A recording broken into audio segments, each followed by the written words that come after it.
mifuko. Wanawake wengine tunatoa hela na tuwagongi, wanataka kutukomoa.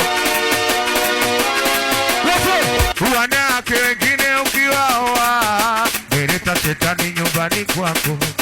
Mademu wengine ukiwaoa meleta virusi nyumbani kwako. Wengine hawajui umuhimu wa ndoa, wanataka kukula vyako. Kichwa kitani unabutabuta hela, mke wangu ukiwa mama kijacho. Kiyo mdangaji utajisumbua kukusalia.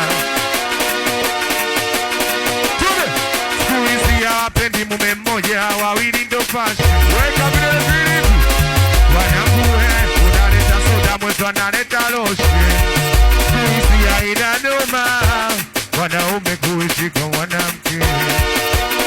Sione noma toto kiume